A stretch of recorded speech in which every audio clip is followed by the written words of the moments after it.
Assalamualaikum warahmatullahi wabarakatuh. Assalamualaikum warahmatullahi wabarakatuh. Allahumma sholli ala Sayyidina Muhammad wa ala ali Sayyidina Muhammad. Semoga Buya selalu dalam lindungan Allah Subhanahu wa taala. Amin. Amin. Sehat walafiat. Amin. Dan dimudahkan dalam segala urusannya, Buya. Amin. Izin bertanya, Buya. Ada seorang ayah, Buya, yang sudah lama dia sudah berpisah dengan istrinya. Nah, kemudian ada atau ingin beristri lagi. Nah, karena anak-anaknya tidak menyetujui, Buya, bahkan ada sedikit ancaman atau warning kalau ayah menikah lagi, bla bla bla bla. Nah, kondisi seperti ini, seorang ayah tadi ketika dia mempertahankan atau ingin menjauhkan dari segala maksiat, zina atau perbuatan hal-hal yang memang dibenci oleh Allah. Nah, apakah si ayah ini dia tetap harus menikah lagi, sedangkan dia kalau dia menikah lagi dia dapat teguran atau dapat warning dari anak-anaknya yang mungkin akan berisiko tidak diakui lah atau bagaimanalah begitu. Nah, kondisi seperti ini apa yang dilakukan oleh seorang ayah itu, Bu, ya? Karena memang dua pilihan yang memang sangat riskan untuk dilakukan. Riskan pertama, dia mempertahankan dirinya untuk terus berbuat baik atau tidak bermaksiat, sementara dia akan ditinggalkan oleh anak-anaknya. Terima kasih, Bu, ya, atas jawabannya. Mohon maaf. Wassalamualaikum warahmatullahi wabarakatuh. Assalamualaikum warahmatullahi wabarakatuh. Kami sampaikan kepada para anak-anak soleh, juga para ibu dan bapak. Kalau mandang orang itu jangan dengan satu cara. Maka kami ingatkan, wahai anak, yang ayahnya seperti itu tadi, istri ibunya sudah nggak ada atau berpisah. Maka wahai anak yang soleh, jangan pandang ayahmu selamanya sebagai ayah saja.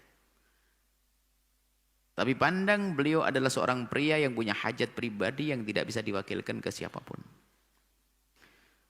Begitu juga para orang tua dan para ibu. Jangan pandang anakmu selamanya sebagai anak, tapi pandang dia sebagai seorang pria wanita yang punya hajat khusus. Jangan mempersulit urusan pernikahan anak-anakmu, wahai para orang tua.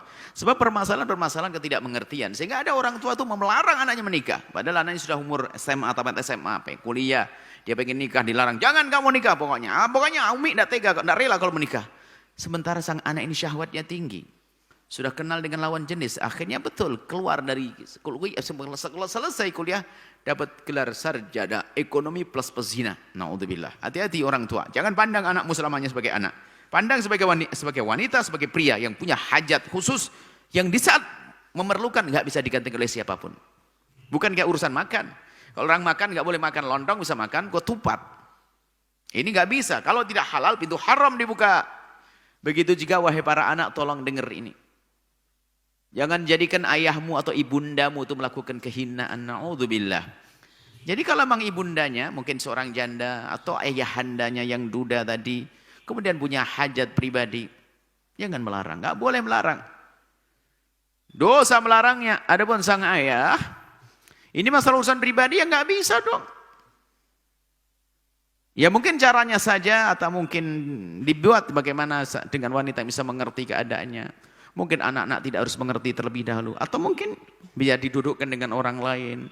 Orang tua yang bisa menasihati anak-anaknya agar anak-anaknya bisa sadar dan sebagainya. Karena nggak mungkin urusan pribadi begitu.